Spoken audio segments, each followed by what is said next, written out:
I'm not sure. Miguel is not feeling well, but he still set up the class. But did you get copies of the precedents?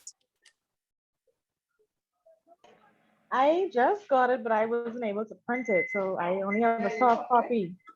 Okay, no, that's fine. That's fine. As long as you got it. Yes, I got it. Thanks. Okay, all right.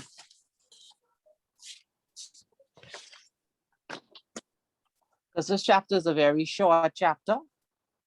And what we've done is summarized the major sections of the documents for you. Because you know, a lot of time it is written in Old English, and it's difficult to understand what exactly the clauses are saying.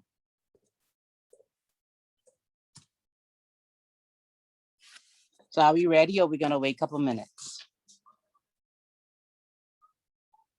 Who's on? 1, 2, 3, 4, 5.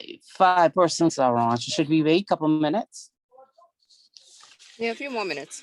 Okay, all right. Yeah.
Okay, I think we should start. Yes, agreed. Agreed? Okay, all right. The sun is getting ready to set. All right. So this section is about examining the legal documents. And we have selected some of the main documents, even though there are other documents that you will find relate to a mortgage. So the first one is the agreement for sale. And I know many of you have seen an agreement for sale. I'm very familiar with these clauses because we would have done this earlier when we spoke about when you in the process of purchasing land and that you have to enter into a contract between buyer and seller. So the first thing you have to do is, as you know, under the law of contract, is you have to have an offer and an acceptance. So everybody is familiar with the terms for entering into a contract. Yes or no?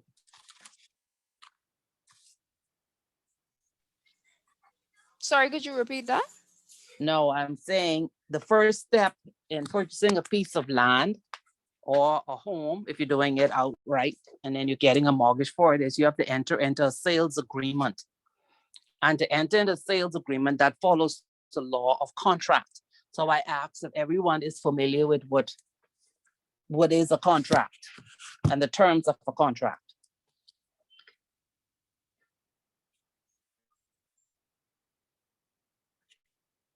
That's the question I asked. More or less. Yes? No? Yes. Yes. Um, Generally, yes. Yeah, generally, for the most Okay. part. For the most part. All right. So whenever there is a contract, there is always an offer plus acceptance. Right. Someone makes an offer, then someone has to accept. Right. In addition to that, there must be what we call consideration. And consideration is money, right? Right. And the next thing that you must have is you must have an intention to create legal relation. That means that both parties must be of the same mind. You can't have one party wishing to sell and one party not wishing to purchase, but just wasting someone's time. Right. Right? And then the parties must have the capacity to enter into that agreement. So for an individual, they must be of legal age. Sound mind. For a company, of course, it must have the power to enter into such agreement. So for when they say for an agreement for sale, someone makes an offer and the vendor accepts. When you look at the various clauses within the agreement, all of it comes together to say that you have an agreement. So it's just the offer, the acceptance, the consideration, which is the price, the intention to create legal relations between both parties. They have the capacity to enter into such agreement. And then, of course, you have the conditions that are within the document. So you have an offer, you have an acceptance, and then you have a deposit. And that deposit is subject to acceptance by the vendor. And of course, subject to all of the conditions in the sales agreement being met. So the agreement itself sets out the terms and conditions for both the seller and the purchaser. So the first thing they have to do is to be able to deduce title. And the vendor has to agree that he can produce his title within 14 days. The purchaser, on the other hand, agrees to deliver within 21 days any objections or any requests that he has with regard to the title of the property. Once the title is deduced and the purchaser fails to complete the purchase and pay the price, the vendor, of course, can cancel the agreement and the purchaser can forfeit the deposit. Those consequences. And of course, all the documents are returned to the seller. Okay. Remember now, even if this was not a sales agreement, An agreement is always based on the terms that are agreed between the parties. So even though there are standard sales agreement, other provisions can be put within the agreement based upon the seller and the buyer. Now, on the other hand, if the vendor is unable to deduce good title, then he is given 21 days to complete. The purchaser could ask for their repayment of the deposit. And of course, he can cancel the contract, or on other hand, he can do is he can seek damages, which means he can apply to the court for specific performance, which means that he wants the property as agreed in the contract. And because the vendor failed to complete. If he is going to just cancel the contract, of course, the documents are returned to the vendor. So it depends upon the purchaser as to which route he wishes to take, whether he just wishes to cancel and receive his deposit back, or he may have taken other steps with regard to this property that he's purchasing. And he feels that at the end of the day, he would have incurred too much loss, then he will apply to the court for specific performance. You said that's the vendor, right? No, this is the purchaser. Okay, I wanted to make sure. Okay, Yeah, the purchaser. okay. Remember, for the vendor, if the purchaser is unable to complete their side, normally what they do is just, the purchaser just forfeits his deposit. The vendor takes it. And then all the purchaser has to do is return the documents to the seller. But on the other hand, with the purchaser, he may want that piece of property. So instead of him requesting repayment of the deposit and canceling the agreement, he may decide he wants to go to court. Now, the vendor himself may decide that he wants to rescind the agreement if he is not able to deliver any of the acquisitions that the purchaser asks for. And this could be due to cost or time. The purchaser can withdraw his objections within 7 days of receiving the notice from the vendor. So the purchaser is now saying he has some questions and he wants them answered. The vendor could decide that, guess what, this is going to cost me too much money to go and do all of this research and provide these documents. Or it's going to take too much time. The purchaser then can make that decision that, guess what, I don't really need these documents, and he can withdraw his objection. The next provisions that are in the sales agreement, of course, is the warrants, the undertakings, and indemnification. So the purchaser, he declares for the purpose that he's going to seek whatever approvals that are necessary in order for him to purchase the property. Then he also agrees to indemnify the vendor if there are any actions that are raised as a result of misrepresentation or breach of any undertaking or warranty or any agreement that's in the sales agreement.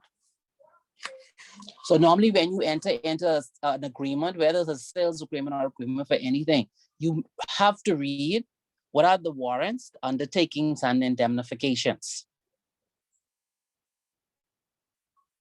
Attached to that would be the schedule. It sets out the agreement between the vendor and the purchaser. That's the date and the time and the completion date for the whole arrangement, and also includes a description of the property. Once all of the steps are completed, then the balance of the purchase price is paid. Stamp duty and VAT are also paid. And in some instances, they are split between the purchaser and the seller. And then the legal title is transferred. The agreement itself should clearly set out who pays what expenses at closing. You'll find sometimes that the purchaser may decide that he wants to pay all of the outstanding real property taxes. He may decide he's going to pay all of the utility bills that are outstanding. So it depends on the agreement between the parties and how anxious the purchaser is in order to receive this property. So post-completion, the purchaser's attorney pays all of the requisite taxes for the deeds of conveyancing, the recording of the conveyance, and making whatever applications for regulatory approval. So you know if they are a foreign investor, they would have to go to the BIA. So the National Economic Council can give an approval for the purchase.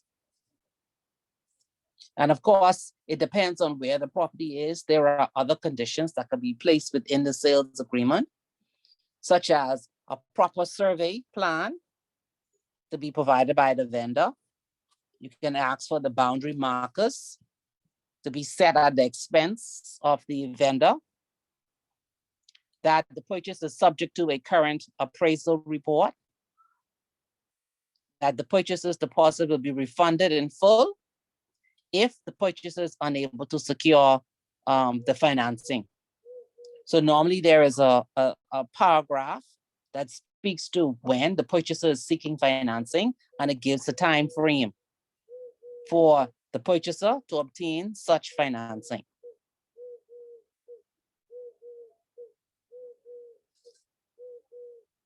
Always remember that the sales agreement itself does not transfer title to the property. It's just an agreement between the two parties, one to sell, one to purchase. And it states the conditions upon which that sales agreement will take place. Any questions? You had a copy of a sales agreement?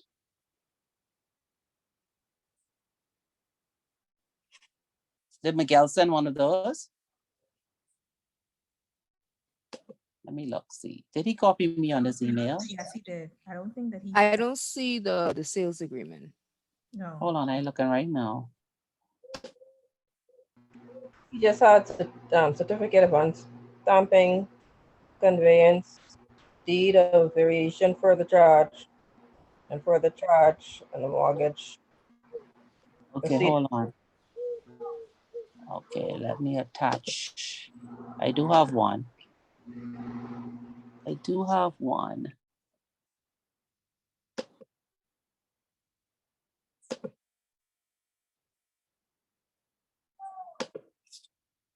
I just sent it.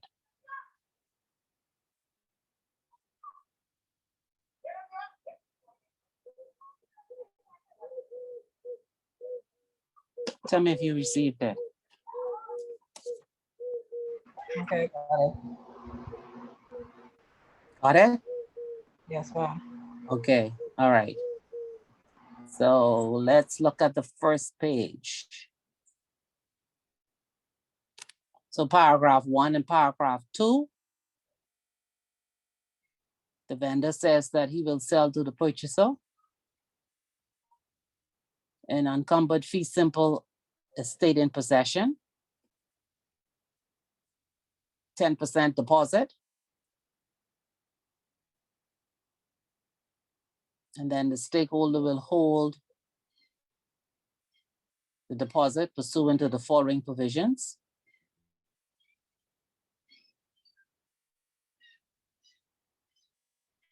Paragraph 3, the date for completion for the above shall be the date shown in the schedule. Remember, I mentioned that there's a schedule at the back that speaks to the completion date and the description of the property.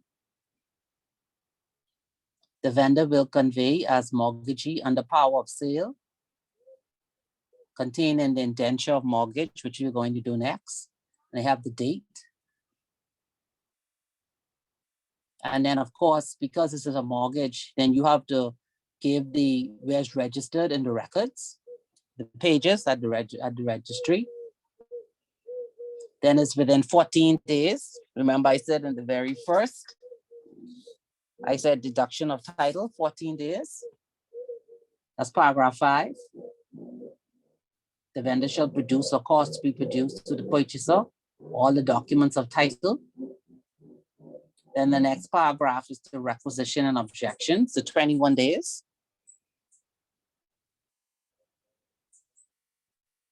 And then 7 says that the vendor shall deduce such title as is provided for in this agreement in accordance with the provisions, and shall be ready and willing and able in accordance with such provision to deliver the assurance hereinafter provided for, and the purchaser nevertheless fail to complete the purchase and pay the balance, and the vendor may at any time, without prejudice or any right or remedy, give to the purchaser or her attorneys notice in writing, requiring the purchaser complete within such period, that being less than 21 days of the notice. That's failure to deduce good title, which is the next one. If he fails to deduce good title, you require the vendor to complete such within 21 days as the notice shall prescribe from time to time. And the next one is when the vendor is unable or unwilling to produce any of the documents that are being objected to or requisitioned because of unreasonable cost or time. And the purchaser attorney within 7 days after receiving such notice to rescind or withdraw. The next one have the warrants. That'll be paragraph 10. And then 11 is upon completion. It says then on 11C, the purchaser shall be responsible for payment of the full government stamp duty and shall bear the cost of the stamp duty. They will promptly present the said conveyance to the public treasury in accordance with the Stamp Act. The purchaser agrees to indemnify the vendor against any and all claims, demands, actions, and costs and expenses. And D says the vendor and the purchaser shall each be responsible for payment of their own legal fees, plus disbursements, out-of-pocket expenses, and VAT. 12 says upon completion, the purchaser shall be entitled to vacant possession and shall be responsible for the payment of all taxes, rate assessments, and other outgoings after the completion date. That's the taxes, the rates, the assessments, and any other outgoings to be apportioned where necessary. The real estate commission should be payable by the purchaser. The vendor shall ensure that prior to completion, all the boundary markers are clear and visible. Remember, I said that there's some additional conditions that can be put within the sales agreement. So that's one of them, asking for the markers. Should the aforesaid deposit be forfeited to the vendor as a result of the purchaser's default, and in the event that such deposit shall be divided equally between the vendor and the realtors, provided that 1/2 of each deposit shall not exceed the full commission to which the realtors would have been entitled. So that's an additional provision that's put in there. This agreement is binding, which is a normal core clause. In this interpretation of these present words, importing persons shall include corporations, the masculine gender, that's a common clause. This agreement supersedes any and all understandings and agreements between the parties, whether oral or written. And so if they had an oral agreement before, this now written agreement supersedes that one, which is always a good provision to put within an agreement if you've had prior conversations, either with the purchaser or between the purchaser and the seller. So notwithstanding the completion of the sale and purchase herein contemplated, all covenants, conditions, representations, and warranties contained in this agreement made by or on behalf of the vendor, pursuant hereto or in connection with the transactions contemplated, shall be true and correct in all respects when made, and shall be true and correct at and as of the completion date, and shall not merge into the conveyance, but shall continue to survive and subsist after the completion. So here, the vendor is saying that everything that he has stated and everything that he has provided is true and correct. They agree that in any event, any document or legal instrument or other writing is necessary to effect the terms and provision of the agreement. Either party will produce what is necessary to complete this agreement. If by any chance there is another part to this agreement or there's something that is missing that need to be added, they said that the agreement will be executed in 2 or more counterparts, and each when fully executed shall be an original. So let's just say if you send the document out electronically, and so the vendor signs his copy in the position where he should sign, the purchaser signs his title where he should sign. When the 2 documents come together, they make one. So the schedule here is stated to give you the summary, the key points that you need to follow in the sales agreement, the date of the agreement, who's the seller, who's the purchaser, what's the price, the deposit, the balance to be paid, when it should be paid, who's paying the commission. Then it gives you a description of the property. And of course, it has to be signed by the purchaser and the seller and the person who witnesses it. That's a copy of an agreement for sale. Any questions?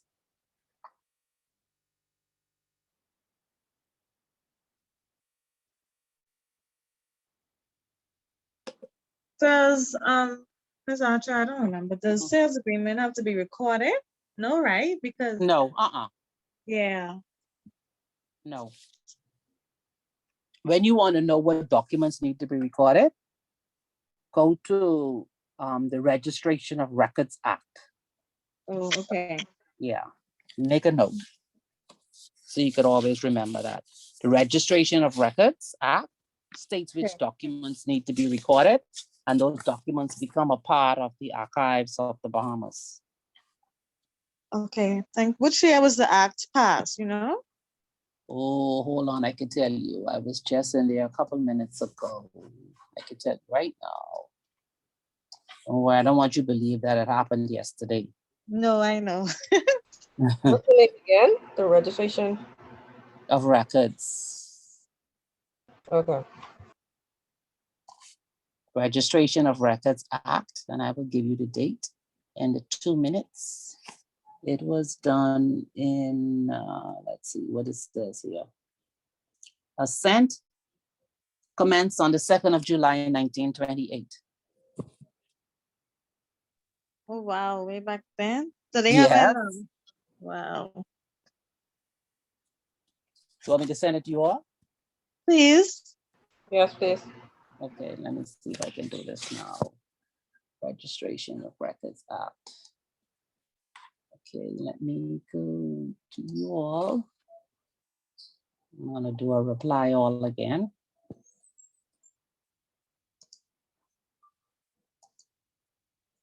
Okay, let me attach it.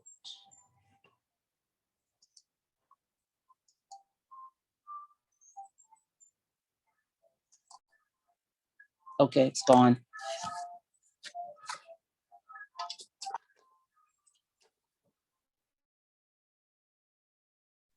Ms. Archer, you said that this act tells us which documents that are usually recorded? Uh-huh. Okay. You got it. Okay. I think it's section 3.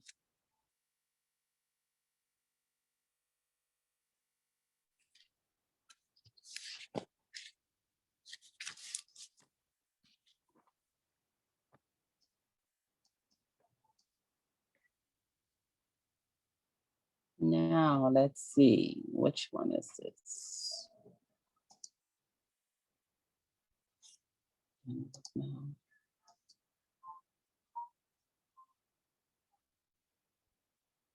All right, so let's go to the one indenture of mortgages.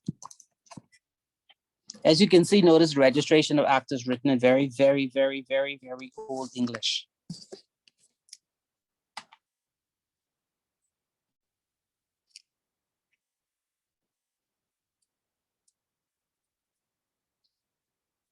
Okay, you have your precedent up. Indenture of mortgage.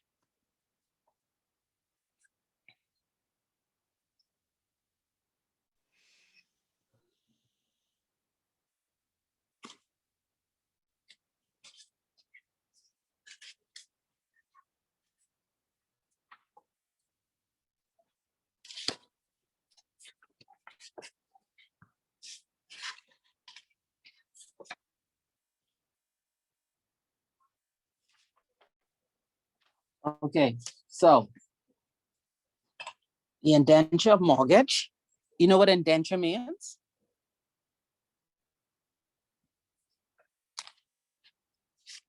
No. Indenture means first. Indenture of mortgage first, because remember when you request further sums of money, can either be a further charge or it can be what?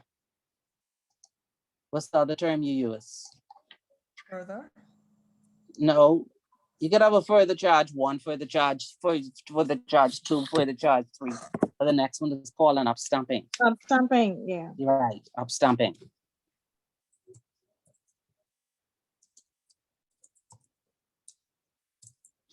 Okay, so let's look at our indenture. So Miss Archer, is that the Mm. same thing as the first demand legal mortgage? Is the Mhm. indenture? Yeah, you've seen that wording instead. Yes, I'm more familiar with the FDLM.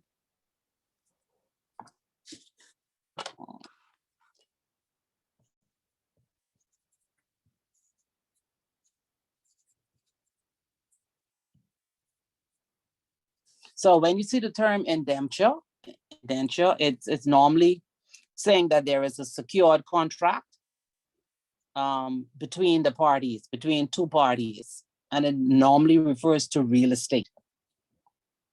So normally what they do now, before, if you would look at a very, very old language, you would see it's similar to that wording you see in the Registration of Records Act. But now when they write a mortgage, they try to make it as clear and coherent as possible so that it's very easy to read, so that the mortgagor knows their obligations and they can understand what it is that is expected of them from the mortgagee. So once you enter into this indenture of mortgage, you as the mortgagor have to really understand what is expected of you. There are some standard clauses, and then sometimes there are other clauses that are put within the mortgage deed. So let's look at the first one, which is the covenant to pay.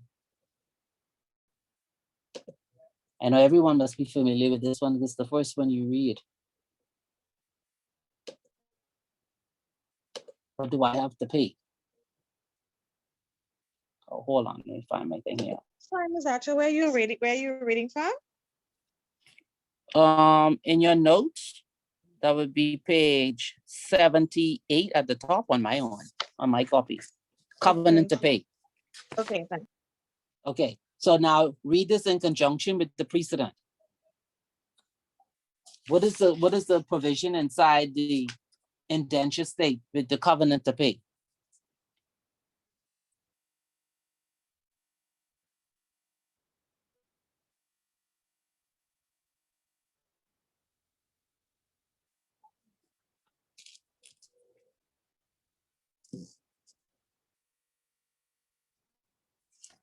Which paragraph refers to the covenant to pay?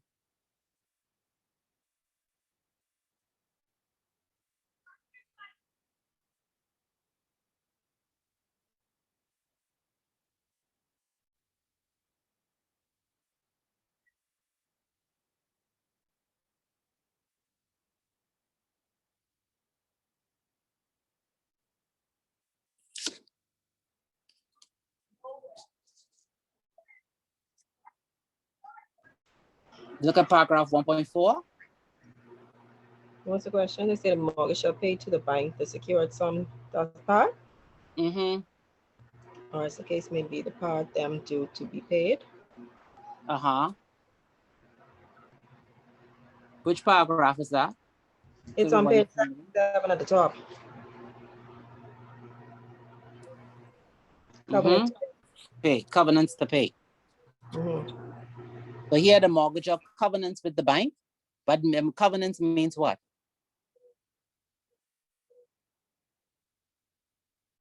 Covenants means that the mortgager agrees with the bank. It's an Yes, agreement. yes, It's an agreement. that Mhm. on demand, he will pay the sums due to the bank. Now, the next paragraph is the charge. What is the charge about?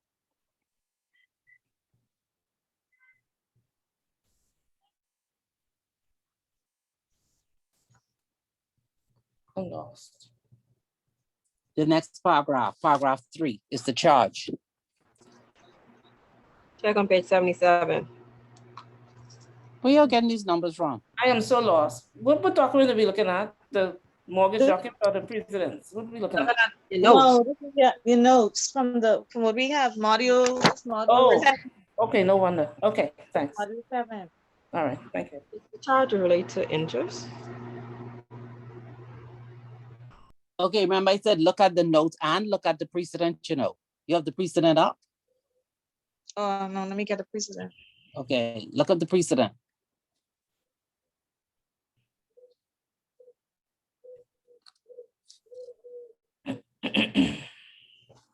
They're more or less saying the same thing.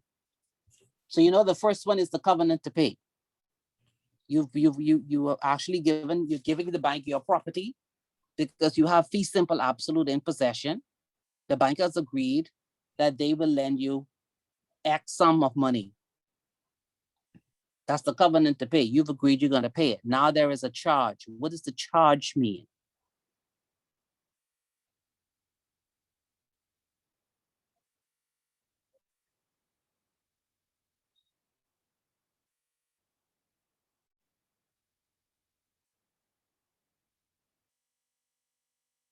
So the charge means that what you are saying as the beneficial owner is, I am going to give the bank this piece of property as security that the bank can hold until I have paid off all of the monies that I owe.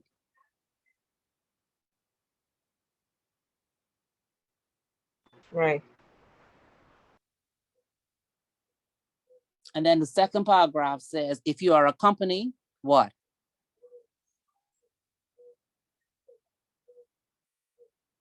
Give us a company. What does the charge mean?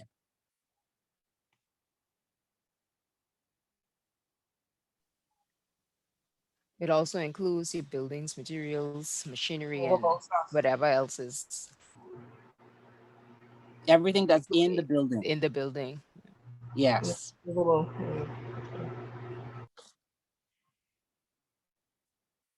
So the next one says covenants by the mortgagor. So it says that when in the charge, you've agreed that you've given the bank your property. And that property will be the security for the monies that you will borrow. And it's a continuing security. It continues until you have paid it in full. So while you are paying it, you have now agreed that there are certain things you will do. So these are the covenants that you're going to agree that you will carry out while you are paying the mortgage and while the bank holds your security. So the first one is repair. It says you will keep it in good repair. What does that mean? Meaning that you wouldn't allow it to deteriorate. You would keep it in good standing, I guess, for any repairs needing to be done to the building, eh? As Yeah, well like- as Like Strong. maintenance, You're maintaining. right, maintenance. Okay, so that means that if the building needs to be painted, you have to paint it. If you see there are cracks, you have to repair the cracks. If you see that the roof is leaking, you have to repair the roof. And now you see why there's always a catch-22 with persons who borrow money, because there's an obligation on them for repairs. And so that's why you see them coming back for first charge, second charge, sometimes third charges before they get to that big bill when they're coming to borrow against now to pay children's school fees to go away to university. because they continually have to keep the house in good repair and in good working order. Okay. Payment of outgoings. What's that covenant?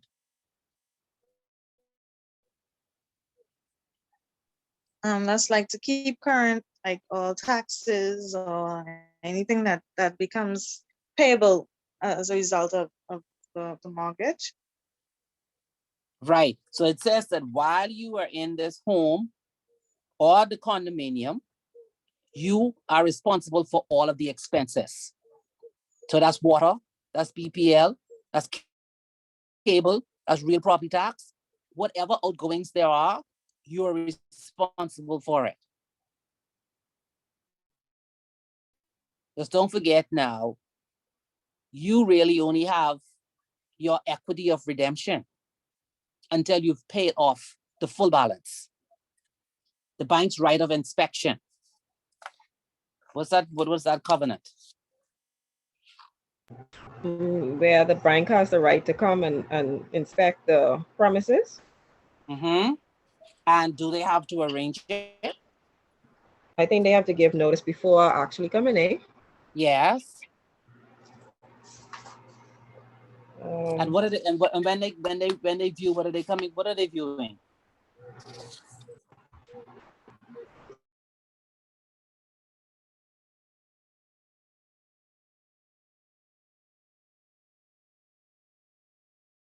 And damages. No, they're going back to where you see repairs and looking at the state of the condition of the building. Whether or not you're keeping the building in good repair, Okay. Right. good working order. Remember now, once the bank decides that they're going to foreclose, at that point in time, they should have some reasonable knowledge of the state of that building. You know, so in the two different mortgage crises we had, there were a lot of complaints that the homes were not in good repair. And that's because many times the banks never went to visit these homes. So statements were made or accusations were made that, oh, they decided to break up the kitchen before the bank take possession. But in some instances, those homes were never in good repair. Right. Yeah. So that's the right of inspection. I know they used to do it a very, very long time ago. So you tell me now whether they still do it. That's when I had my mortgage. They came around, I think, in the first 10 years. I don't think that's a practice now. I mean, No, I was gonna say that's I had never heard it. I honestly never heard about this. Yeah. That's for sure. Never heard of it? I No. don't think Oh, banks Never. they Only- don't have sufficient personnel to do these things. That's time consuming. No, that's why you outsource it. yeah, the appraiser would be sent out, but these people ain't gonna let the appraiser in the house.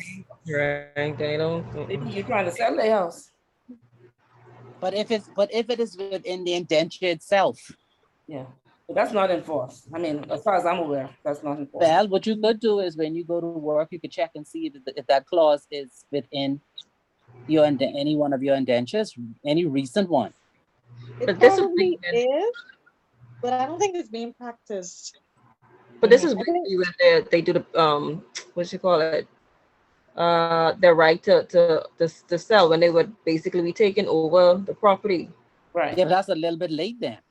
Yeah. You Because do it it's before normally, it's Yeah, normally it's a only little when bit they late. default. When they default, then you get Right. yeah. Exactly. That's when we would inspect the place. But I'm just saying, look in some of your later indentures and see if it's still, that provision is still there. Yeah. Okay. You may be surprised That's true. that maybe the lawyers didn't include it. That maybe it's still there. We're supposed to do it, but we're not Or doing. maybe it's still there, exactly. Right. Okay. I think where I work, it's there. I think it's there, but I don't think it's practiced. Mm. I But you can could see in hindsight is 2020, right? Yeah. That is something that you should do. You don't have to do it every year. But I'm telling you, I remember long time ago, the banks used to come around.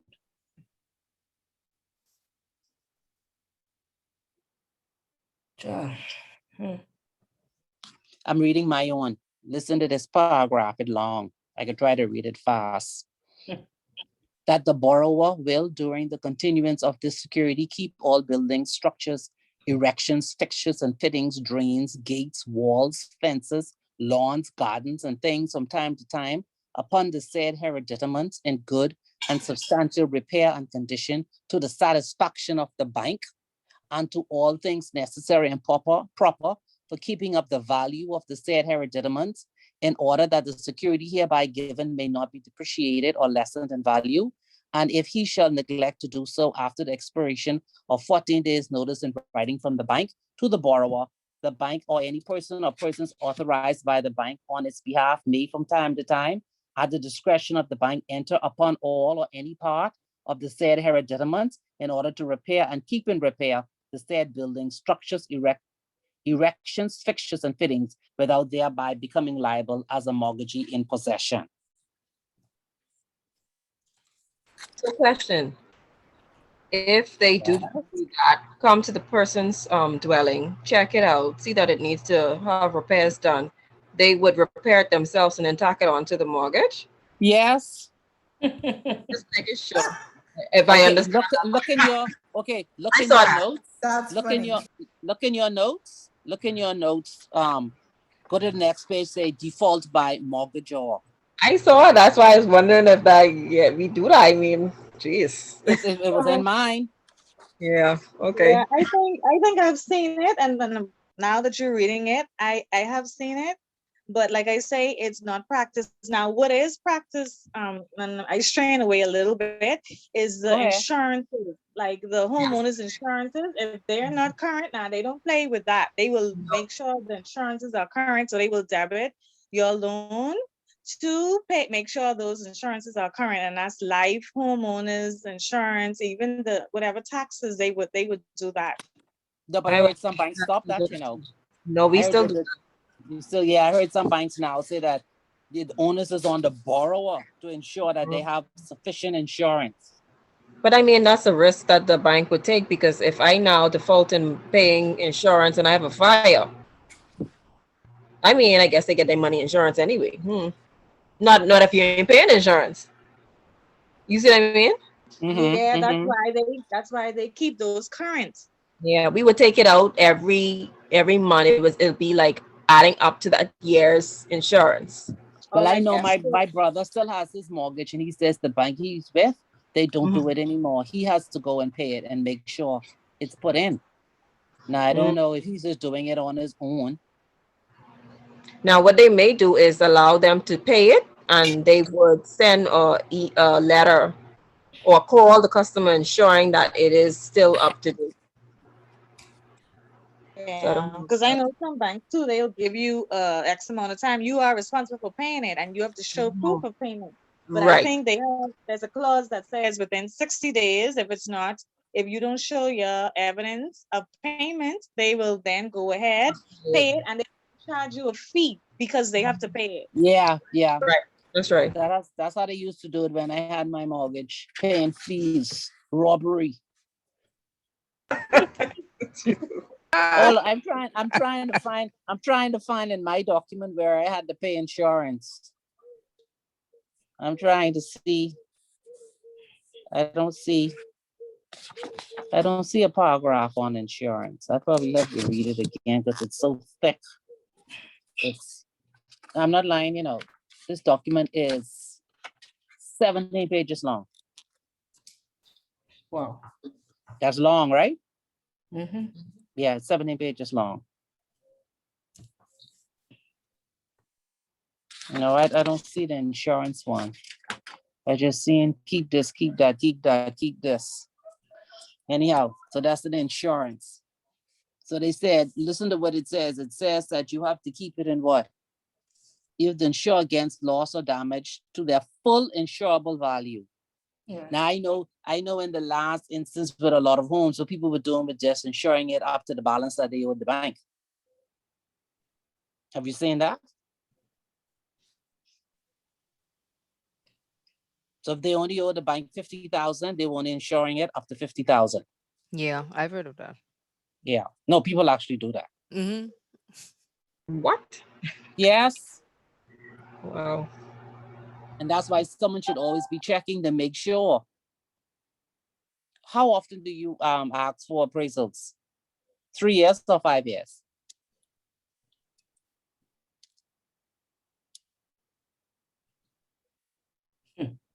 In order to know that you have the full insurable value. But it's time to sell. No, but again, that's what I'm saying. You leave it for time to sell, but let's just say a hurricane comes. Then what? Well, I mean, every year when the insurance is renewed, the customers get a notification and explaining the importance of having it properly assessed and insuring it for the replacement value. But normally, only when properties are in default, accounts are in default, that's when we pick up on the appraisals and we try to get the insurance. Normally, if there's no issue with the mortgage, that isn't visited. Or if they come for more money, we Right. might say you need to Yeah, go then get you it. do it. Yeah. Right. Mhm. Right. I see. What an easy life. Okay. And then for proceeds from insurance claims, you have to always make sure that the bank is the lost payee. Right. Where they'll get their money first and then they'll give you the remainder if any. Right? Yeah, the bank gets his money first, yes. And then whatever is remaining goes to the borrower. Right. Now, I know Okay. there have been instances where the bank was not listed. And so then the check comes in the borrower's name only. So Right. by law, a trust is created. By law. It's not in writing. It is automatic by law. So what does that mean when you say a trust is created? That means that when they receive that check, Mhm. knowing full well that they have a contractual agreement with the bank, Mhm. and the bank's supposed to have been on that check also should be payable to both parties, because Right. they've received the full check for $10, then they become a constructive trustee, which means that by law, they hold whatever portion is due to the bank in trust for the bank. And Okay. if they spend it, they can be sued Wow. automatically. There's no document that has to be written. It's just automatically in law. Okay. They couldn't take those funds unless if it's a damage situation. They couldn't just take the funds and just repair the building. I mean, on their own. I mean, without claiming the to the banks- bank, Yeah. without claiming to the insurance company. No. Let's say in a case where the bank's interest is not noted on the policy, the check is made payable to the mortgagor. Can the mortgagor just take the funds and do the repairs? No. Because As long as the mortgage exists, the bank has to be advised. Yeah. Okay. All right. Yeah. So the next one was after that. Oh, then there's a section that says not to alter the building, which means that if you're going to add to the building, you have to inform the bank. Even though that's actually bringing up the value in. Wow. Anyway, okay. But what if Nah, it I doesn't I code for know that? Bahamians don't practice that. They didn't do that. Nah. I guess I said. But again, I'm saying, even if you, like, what do you call it? Common knowledge that Bahamians don't practice it. The thing is it within the indenture? And remember, it depends on when the indentures were drafted. Was that covenant included in there? Because if it is not, then yes. But if it is, you have to follow the letter of what's in the agreement. I need to go look at my mortgage. Now we talking. Now we are talking. You have to see, what did you agree to? So, Miss Yes. Arthur, how do you know of any incidences where the mortgagor was in breach of the mortgage and the mortgagee actually took the mortgagor to court for those type of breaches? I'm trying, let me see if I can remember any.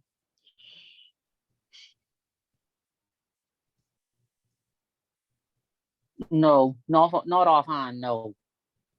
But I'm sure it has happened. I'm sure. And what will, I mean, like, with like, if that happens, right? Why? I know it goes against the mortgage, but how, other than that, how does that affect the mortgagee? Like, if I add on something to my house and it's not in the agreement, how does that affect, what negative impact will that have on the mortgagee? Well, the first thing is, because you did that, you've altered the building, it's a breach of contract. That's the first Okay. thing. Right, I So, understand that part. right. So yes, you did it. So you've increased the value of your home, which is good to them because now you can borrow more money. But it's just outright just a breach of the contract. And then they're going to have to go and confirm that you've received all the requisite approvals in order to add on whatever it is that you added on. Because you know, in every division there is zoning. Yeah. So they're gonna have to make sure that you did not circumvent any of the zoning requirements. That's true. Plus And they then got if you're, hold on now, and then let's just say your house was underneath the real property tax. Now you've added on, you've moved up. So they're gonna have to make sure that you pay your real property tax. which means you need to get an appraisal. Ah, there you go. You see? Yep, I know So That's that. there why are a lot nobody of, is there are a saying lot of, nothing. right, there are a lot of different things that you can think about that the bank now has to think about. Okay, you know, normally what they do from a risk perspective, okay, they'll say 15% of our portfolio is below RPT. So we don't really have to worry about those. And then they move to the next, so that's within the next bracket from a risk perspective. So if you have your homes that are in that 15%, moving from that group to another group, because they're adding on a story here, a building in the back, one on the side, open up a shop. Pool. Okay. Adding on efficiency here and efficiency to the back where you can't see it from the road. All of those kind of things. It changes. Yeah, that's true. It Question. changes. Yeah. So if I have my dwelling and I am only zoned for residential and I now put a efficiency onto the home, what could the government or law actually do to me as a result of that? It could make you break that down. Yes, again. Right, that's the only thing they can do, or they would fine me. They probably fine you too and break it down. What is this? Okay. But you all know we have a That's- problem with enforcement in this country. Yeah, Definitely. yeah, we know, but don't worry. Whenever the enforcement start, then you'll be captured in it. Then you begin to worry. Or you could do it how other people do it. They can take an existing room. So say if you had 4 bedrooms, all your children are gone now. So you're not adding on anything. You take 2 existing rooms and you convert it into an efficiency.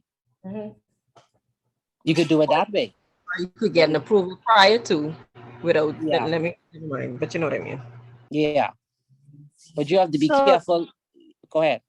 So as long as you're not increasing the size of the building or You're not altering.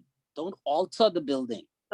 alter the building. So that Right. wouldn't be considered altering the building. If my existing building, I just partition it off and I make an efficiency out of the existing building. As far as fine. as far as I know, a lot of people do that way without going through all of that town Okay. planning and all of that. I didn't know Because it that. just, yeah. It's just as if instead of having walls in your house, you put sheetrock. Think about it. You could change you could configure your house any way you want. Inside.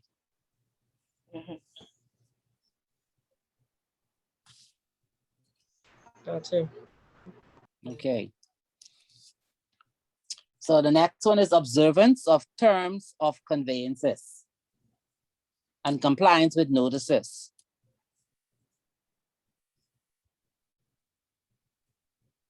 So all it's saying is that you will observe and perform whatever is necessary from time to time, anything that affected your premises. And the same thing if it was a condominium. The perfection of security, again, you agreeing that whatever is necessary, you will ensure that the bank is able to perfect the security, whatever documents they need, now or in the future. That was the next one. We did insurances already. Proceeds. And this one, the observance of acts of parliament. I don't have that one in mind. The mortgagor will observe any and every enactment, including any act, which means that any future legislation that comes out that it impacts you as the borrower, even though they're not within the indenture themselves, if they are relevant and it requires that you comply, such as VAT that came out afterwards, then you have to pay. They're saying just making sure that any legislation that comes out that impacts you as the borrower and the property that you're on, they're saying that you must do what is ever necessary.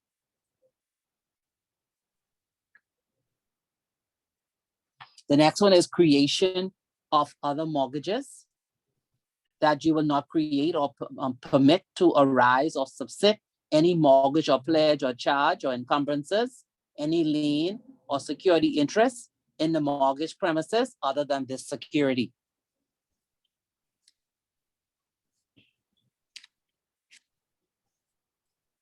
Then the next one is the sale, that you won't sell or dispose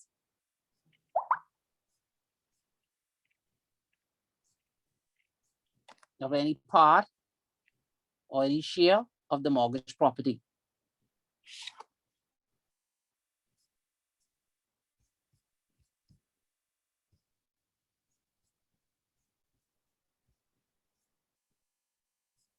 Then it says removal of chattels, that you won't remove anything from the property except for repairs. And when you do it, it has to be for the same value or greater value. Remember now, the bank does not want the property to be devalued. You notice how people would get a house, they would mortgage it, and their yard is full of all kinds of derelict vehicles. Yeah. That is against your mortgage agreement. Because you're supposed to make sure that the value of your property remains the same or is higher.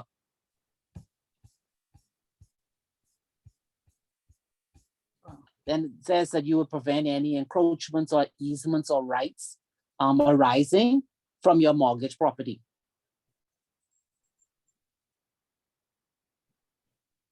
Then, of course, the retention of your documents.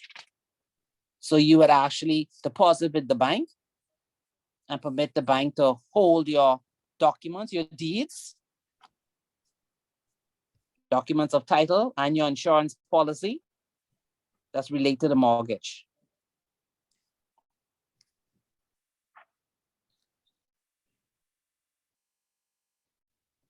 Okay, I don't know all of this appointment of receivers. I guess that's if you have a commercial property.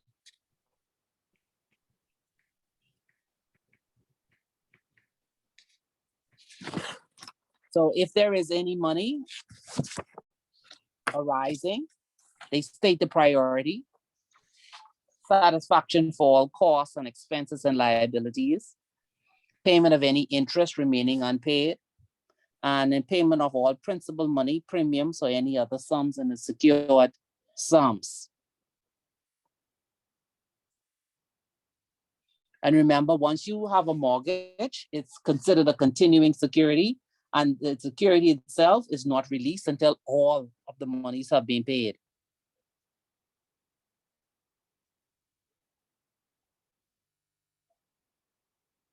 I know of one instance where a gentleman was paying his mortgage and he was paying lump sums in between.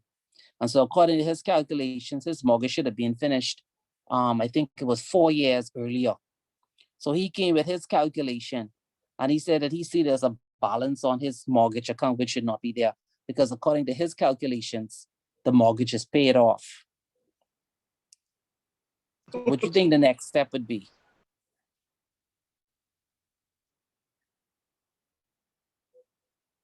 He made lump sum payments. Did he, what, the principal? Yeah, he made on the principal. So They would have we'll to, have some interest outstanding. Mm-hmm. they'd have to check the history to see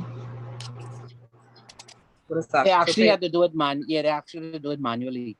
Right. Yeah. You So could what- repeat what you said, the scenario, please. Sorry.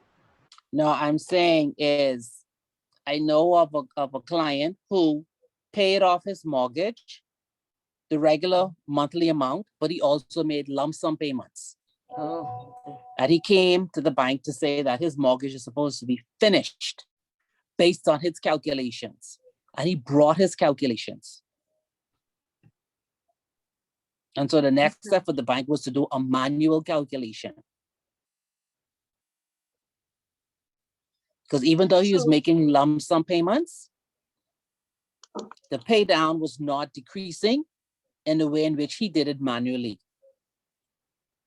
And normally when we do principal payments to the loan, there's a code that it goes to, so it automatically will decrease the loan as it goes on. So I mean, in Right. this, was he correct or he He was just didn't correct. allow interest? He was Or correct. It did it in some instances, and some instances it didn't do it. they probably posted it incorrectly. Yes. So Okay. those ones had to be reversed Ah, gotcha. and then reapplied. Yeah.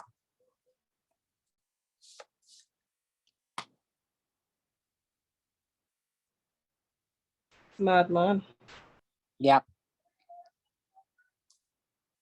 And then of course, you know, and whenever you have any agreement, there are always representations and warranty. And so you as the borrower would say that, or the mortgagor, that you're not aware of any encumbrances affecting the mortgage premises, and which may not be otherwise revealed by an examination of the documents. So of course, you know, the bank would have do all the legal title, they'll do all of the research, but you have to, when you sign this document, you actually represent that you don't know of anything other than what they have found that would actually hinder the bank from being able to obtain the legal title to this document, to this piece of property.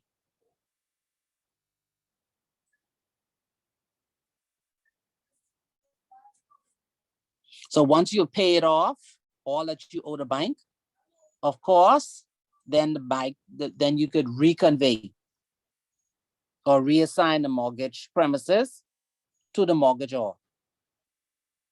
But in most instances, when the mortgage is finished, some mortgagors leave their deeds with the bank.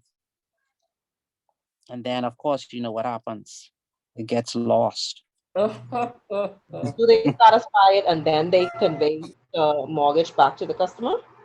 In some instances, yes. In some instances, no. Mm. Does the agreement set out if it has to be such, like it have to be reconveyed or satisfaction? Like, does it spell out? How would we know either which one is needed? Or you mean in the document itself at the time of the discharge? Yes. Okay, hold on, let me see.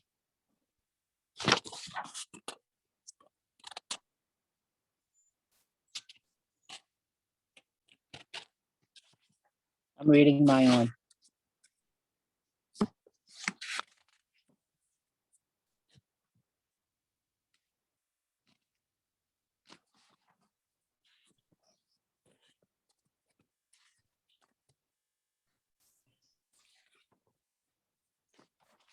This is so long.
I don't see it. Let me see.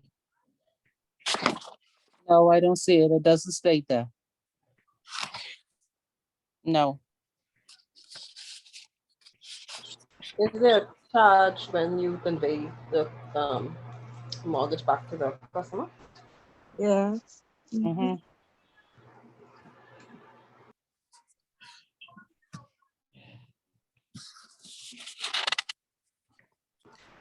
But the bank pays that, but not the mortgagor. Just wonder. You mean I for think to reconvey it? the mortgage will pay that, I think. After it's been paid off, and now they have to convey it back to the mortgagor. You say there's a charge to convey it?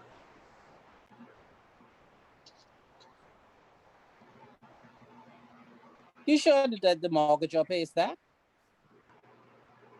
You No, mean, ma'am. I know the mortgage job pays like it's the satisfaction. Yeah, They the pay mortgagor to have pays it the satisfied, right? Mm. Okay.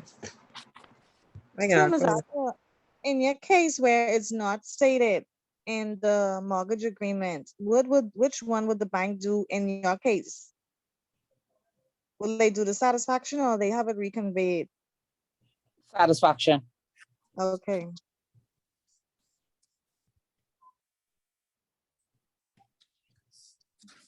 And they can charge me for the satisfaction? Yeah, you have to pay it.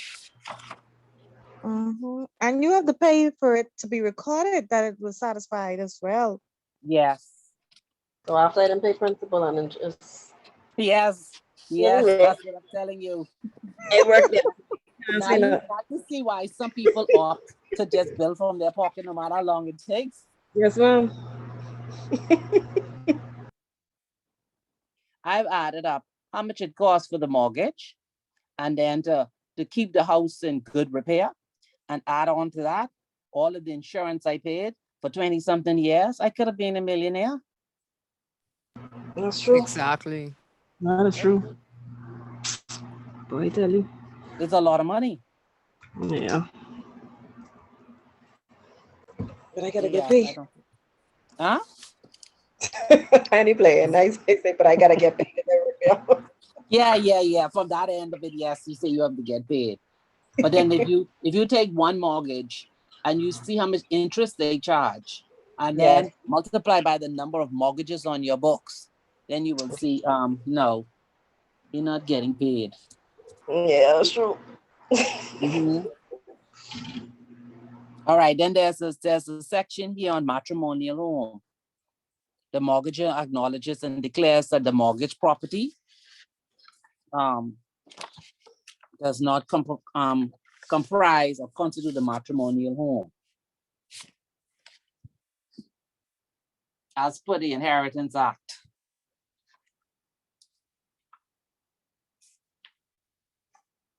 You've seen that clause? Anyone recall that one? Oh no. No, I have never seen that one.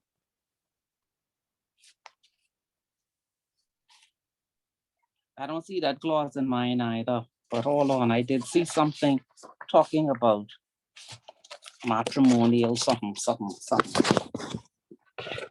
Let's see what it says here. Other than affidavit of citizenship, don't ask me why. If you have a passport. What is it actually saying? If what the one of the spouse inherits your home and you're married? I can't understand that. It says the mortgage acknowledges and declares that the mortgage premises do not comprise or constitute the matrimonial home. But in some instances, it is the matrimonial home.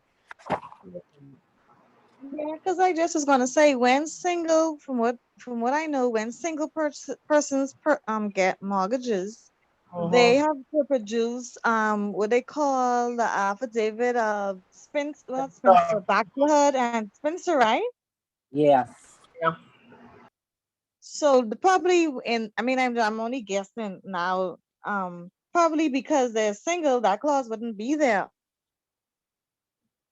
No? Yeah. Yes, yes, I agree with you, but I'm trying to see where it is in my document, but I don't see that. So I was trying to Oh, I understand. have, oh, this one would have been before the Inheritance Act. And so there was a renunciation of dower. Remember that dower no longer exists. Okay.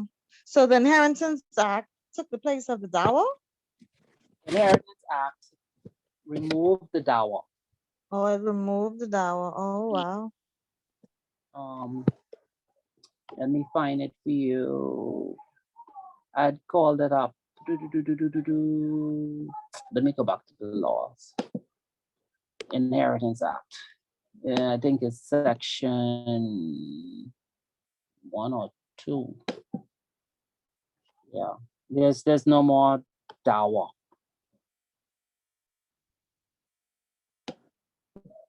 Inheritance Act, 2002. So it says, hold on, it's coming up. It's slow. Yeah, section 3. Section 3 says, with regard to the real and personal estate of every person dying after the commencement of this act, there shall be abolished all existing modes, rules, and canons of descent and of devolution by special occupancy or otherwise of real estate or of personal estate, tenancy by the courtesy and dower. But there's no more dower.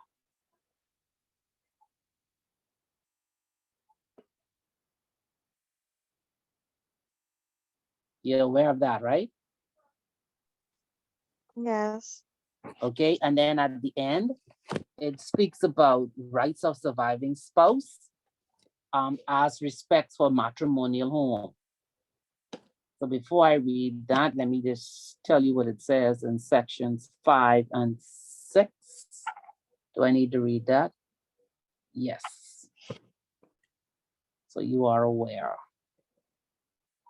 Okay, so here it says in section 6, is it 6, 5, 6. 6 refers you to the first schedule in the Inheritance Act. And it says it shall have effect for enabling the surviving spouse of a person dying, whether with a will or without a will, after the commencement of the Inheritance Act, to acquire the matrimonial home in which the spouse is residing and the household chattels. If the share of a surviving spouse is insufficient to enable an appropriation to be made under subsection 1, the right conferred by that subsection may also be exercised in relation to the share of any minor for whom the surviving spouse is a trustee. The personal representative shall notify the surviving spouse of the rights conferred by this section. So if you go to the Inheritance Act to the very back, they have a schedule. So it says where the estate of a deceased person comprises a dwelling house in which the surviving husband or wife was resident at the time of death, the surviving husband or wife may require the personal representative in exercise of their powers under the Administration of Estates Act to appropriate the interest in the dwelling house in or towards satisfaction of any share of the surviving husband or wife in the estate of the deceased. The surviving husband or wife may also require the personal representative in writing to appropriate any household chattels in or towards satisfaction of any share of the surviving husband or wife in the estate.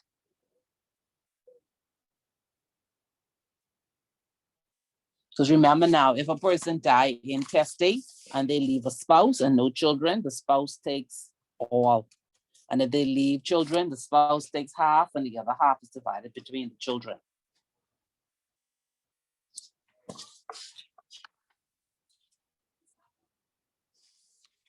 So indenture of conveyance.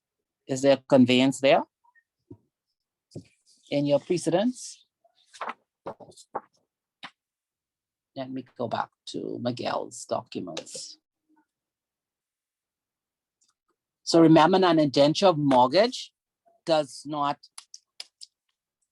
transfer the title. Indenture of conveyance does that. It transfers the ownership from vendor to purchaser. And then there's the general clauses, which is the name and address of the parties, the vendor's title, the agreed purchase price, the requisites, approvals, and the description of the property. Well, let's see this conveyance Miguel sent here.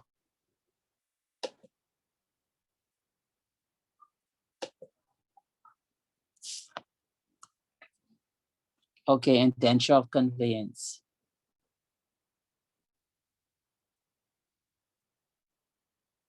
This one is for condominium. You have it up? Yes. Yes. Okay. So this is, it has the price, the names of the parties are there. It gives you the vendor's title to the property because it tells you where it's recorded in the registry of records. The agreed price, 95,000.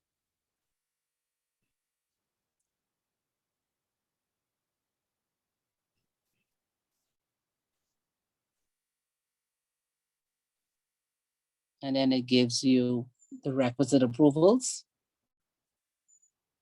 And of course, the schedule. It's very simple. If it was one of a straight out property, I have one in my hand. It has the same thing, more or less, the names of the parties in the first paragraph. Then it speaks to the vendor's title. It says the vendor is ceased in fee simple in trust for, listen to this language, the vendor is ceased in fee simple in trust for Her Majesty in right of her said Commonwealth for public purposes of the property described in the schedule hereto, subject to the exceptions and reservations referred to in clause B hereof, and which said property is hereinafter called the said hereditaments. That's the Old English. Jesus. Then it says, next paragraph, the said hereditaments comprise a portion of the 4 and 47/100, that's 4.47 acres of land conveyed by Bahamas Agricultural Industrial Limited, formerly known as Owens, Illinois of the Bahamas Limited, to the vendor by a conveyance dated the 31st day of October, AD 1978, and recorded in the Registrar General's Department in the city of Nassau in the island of New Providence, another island in the said Commonwealth, in volume 3045 at pages 112 to 125, by the said conveyance, the aforesaid 4 and 47/100 acres of land were conveyed unto and to the use of the vendor, his successors and assigns in fee simple subject in respect of a portion thereof to the unexpired residue of a term of 10 years created by a lessee dated the 14th of July, 1977. The vendor has agreed to sell and the purchaser has agreed to buy the said hereditaments for an estate in fee simple in possession, subject to the said exceptions and reservations for the sum of $10,500. So that's cheap, eh? Very cheap. Boy. For 4.47 acres. This is still, What's the island? this is 100 years ago. No, this happened on the first day of October in the year of our Lord, 2008, between the Commonwealth of the Bahamas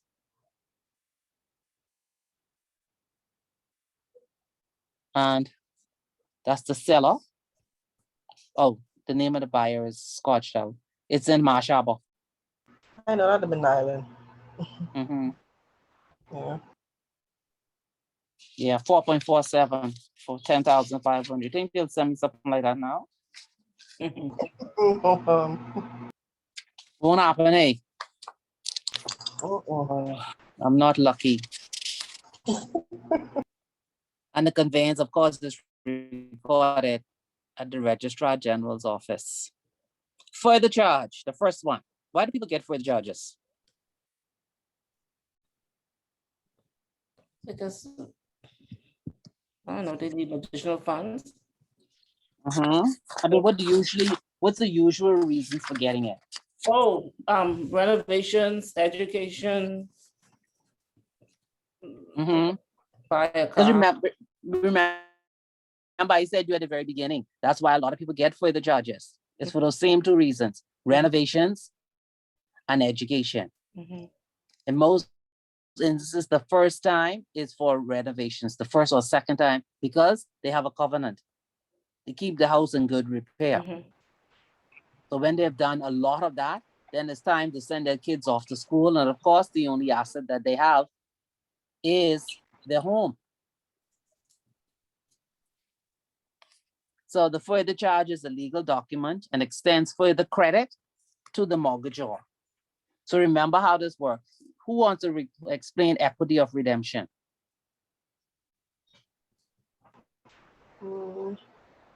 I don't want to explain it, but I just want to add, Go ahead.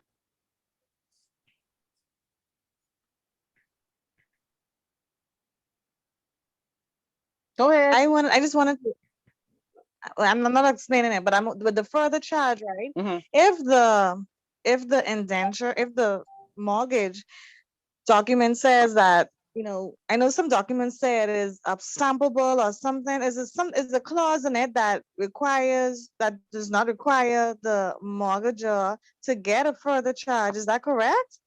Or they still have to do it? No, you can either get a further charge or you can get an upstamping.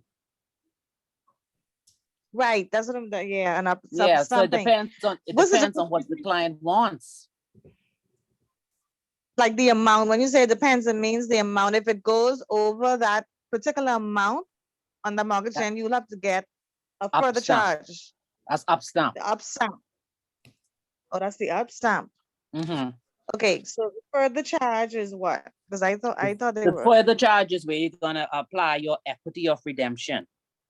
So let's just say when you would have gotten the mortgage, they said based on the value of the house and the whole thing, they said the most you can borrow is $95,000. Okay. Right? So you've been making payments on that $95,000 plus interest. So you've been making payments year 1, year 2, year 3, year 4, year 5. So what they do is they minus the payments from the 95,000.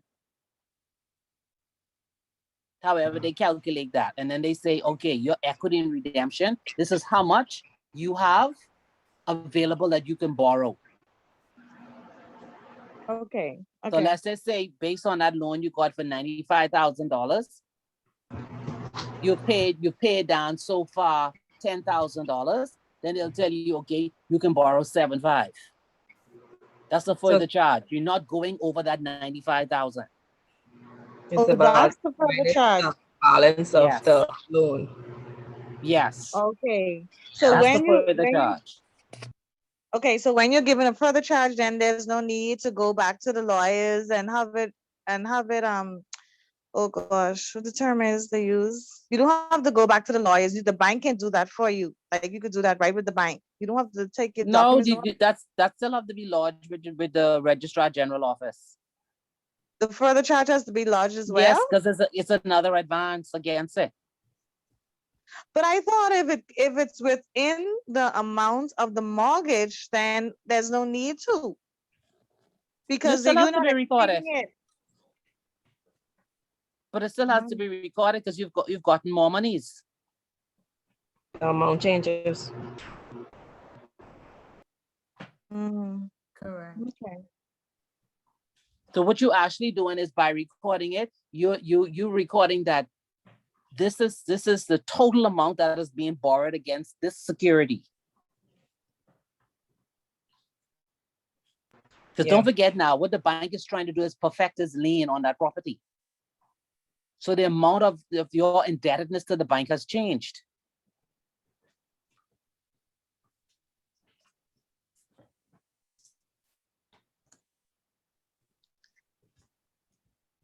And even if it has not exceeded the consideration, the amount of the Mhm. mortgage.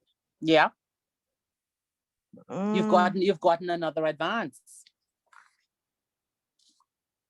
okay, I thought it was a clause somewhere in your mortgage. If it says that it'll state up, I'd have to get it. I'll have to look at it, but it'll Let's go back say, then. Let's go back. Let's go back. Let's go back. Let's go back to our example.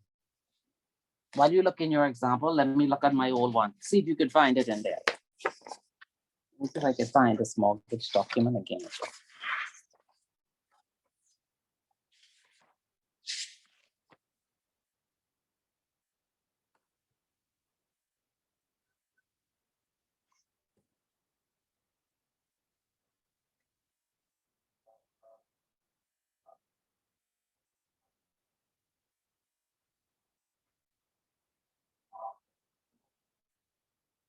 Oh, remember the earlier part when we're talking about satisfaction?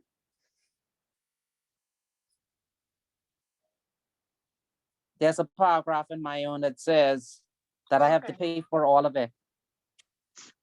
oh, that's actually in the okay, that's Uh-huh. spelled out in the mortgage. In the Okay. mortgage, yeah, it says that once it's all paid, at the expense of the borrower, they should execute all the deeds and things that need to be done necessary for reconveying the said hereditaments. So I have to pay for all of the expenses.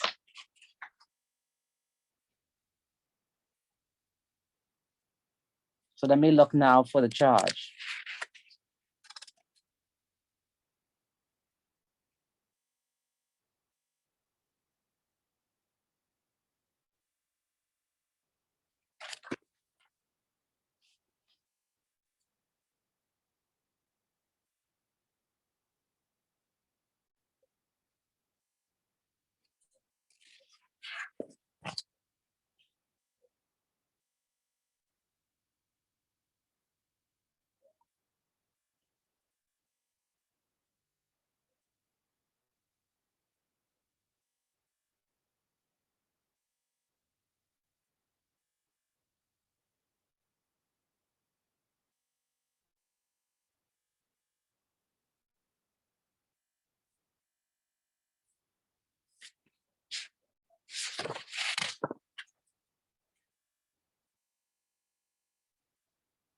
Okay, that's the other one.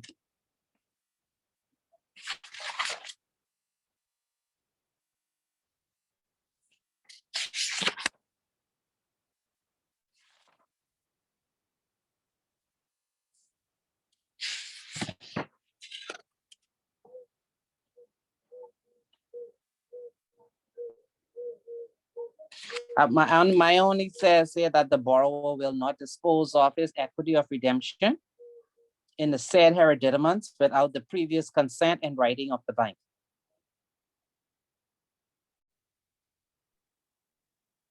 Okay.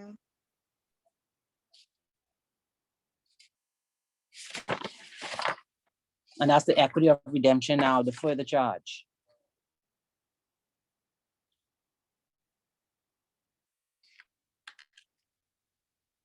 So that's all mine says, that it shall be in writing.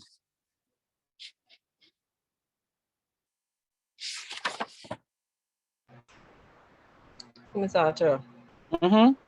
I know what a charge is. I know what the redemption, the equity with redemption, but is it safe to say the further charge is same as equity of redemption? No. Don't forget that equity of redemption is the actual amount that you can borrow. You may not take all of it. Mm.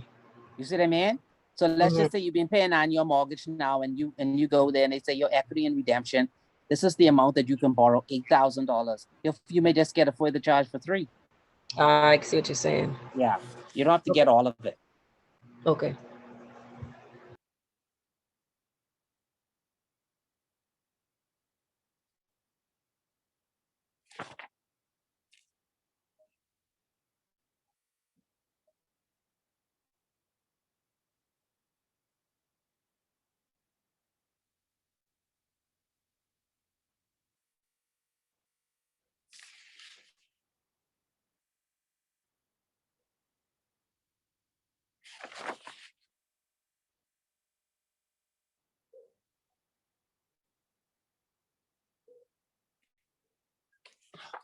No, I don't see that. I don't see that. That's the only clause I have.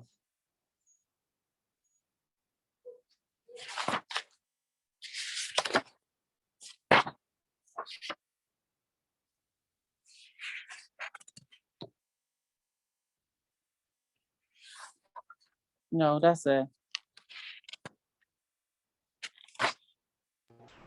Oh, here we go. Here we go. Here we go. Let me see.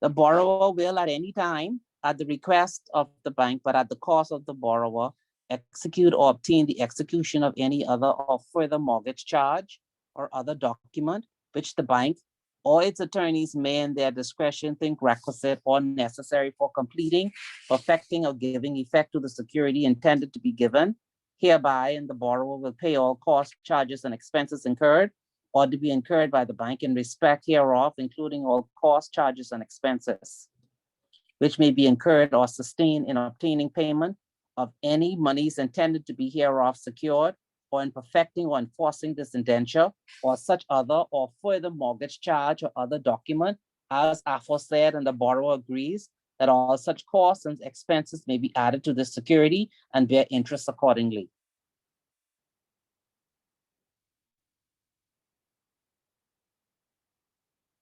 So what I was saying is that if you actually given a further charge, you have to pay all of the costs. Or they could add it on to the mortgage. Or they could add it on to the mortgage. Because so sometimes they give you that option. If you Right. haven't requested to borrow up to the maximum of your equity and redemption, they can say we can add that on. We'll add on that 350 or that 550. Or you can opt and say, I'll just pay for it out of my pocket. Right. And then it says, this indenture of mortgage shall be stamped to cover monies and liabilities to the extent of the principal sum indicated on the back sheet hereof. But the bank shall at liberty, without reference to, but at the expense of the borrower at any time and from time to time, to pay additional stamp duty to cover any monies and liabilities hereby secured in excess of the said principal sum. So mine has it in it. I don't remember that being in the precedent that we have there.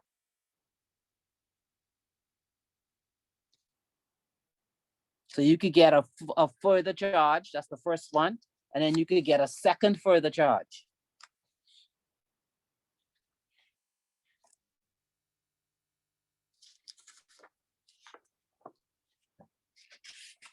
He gave you a precedent for a further charge or a second further charge.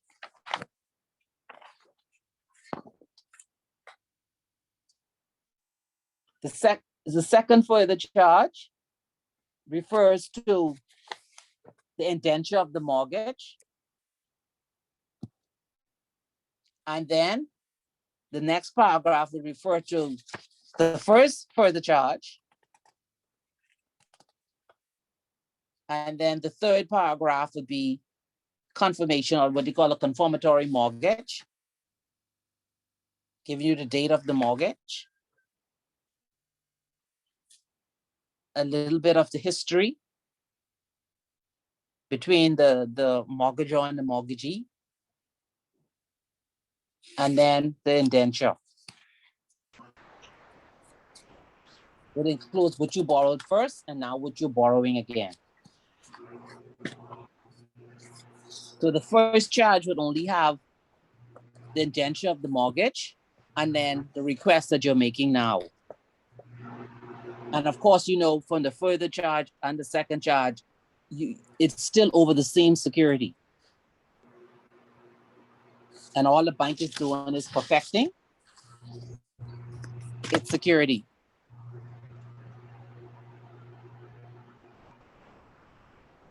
So when you do the up stamping, which means you're going over the sum above the original amount you borrowed, because what you'll do is you will actually get your property appraised. And so then they're working on the new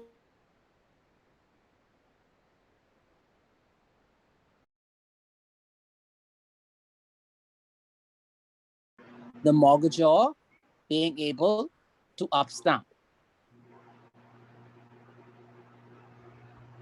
A next document is a deed of variation. So the deed of variation could be when you would have first gotten your mortgage, you may have been working at a company where you were paid on the 15th and the 28th of each month. So now you're being paid monthly and you're being paid on a different date. You can have the document varied, whereby your payment dates will change and your maturity dates will change. So that's what's a deed of variation. Of course, the deed of correction is just you just correcting something either within the document itself. It could have been an error. And of course, you have to make sure that it's recorded so that the bank still has its security. Of course, you can get a second mortgage, but we discussed this earlier and we said that banks frown upon second mortgages. It used to be done a very, very long time ago, but hardly not now, unless you get a second mortgage with the same institution.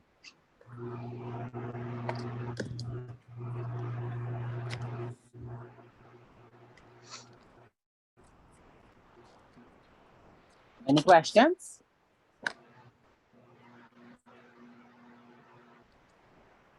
Yeah, you mentioned something about the deed of variation being, you said that is done if, let's say, if a person changes from bi-weekly to, let's say, monthly payments. Yeah, they want to, and then they want to change the maturity date.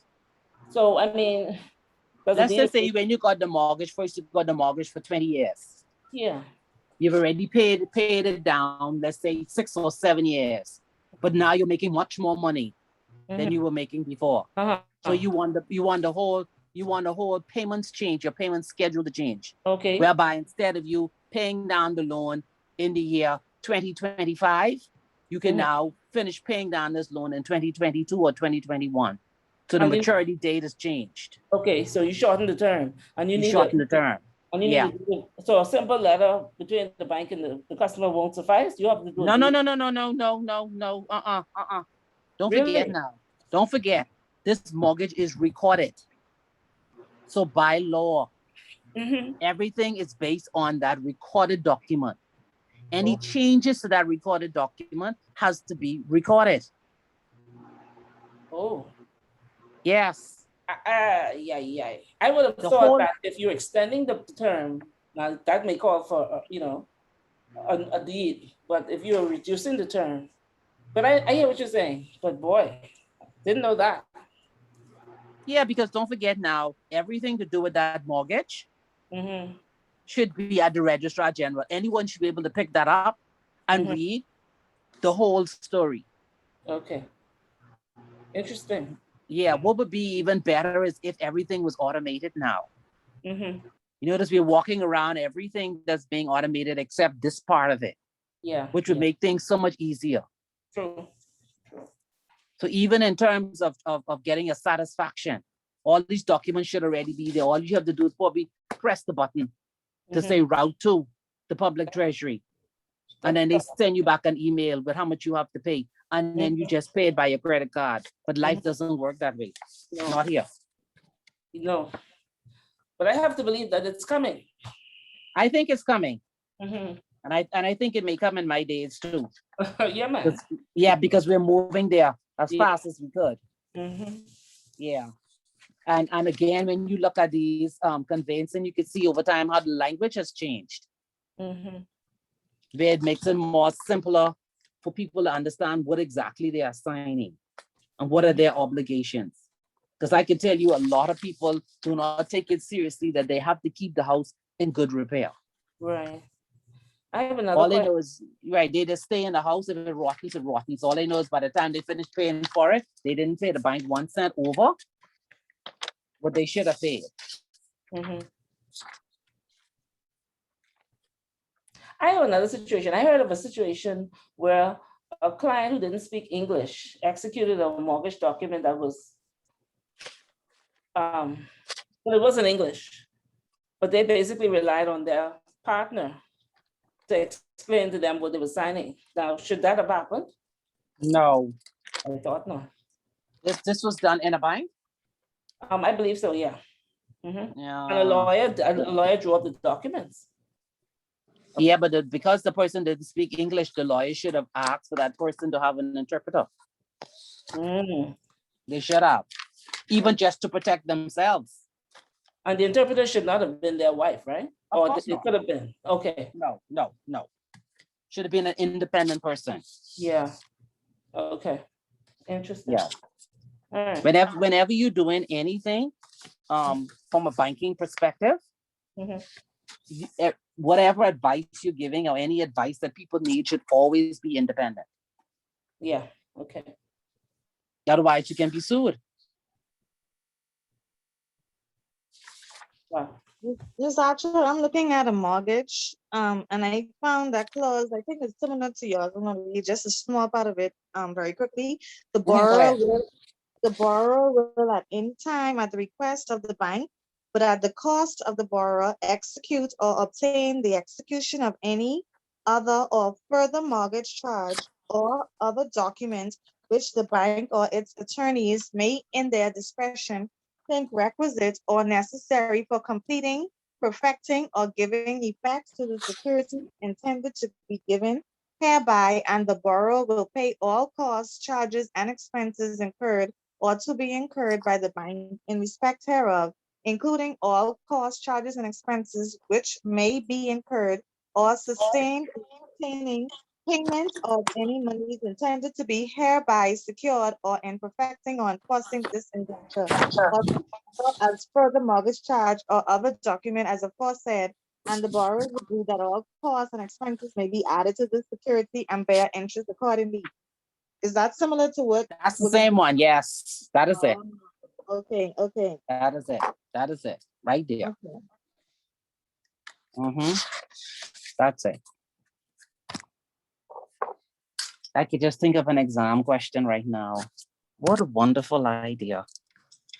My week. I'm only teasing you. I haven't thought of any exam questions yet.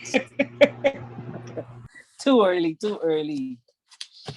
All right, so we're finished for the night. I think our next chapter next week is on AML. Is it on AML? I think it is, eh? Turn. That is module 9. Yeah. I think it's customer due diligence. Oh, it's customer due diligence. Yeah. Yeah.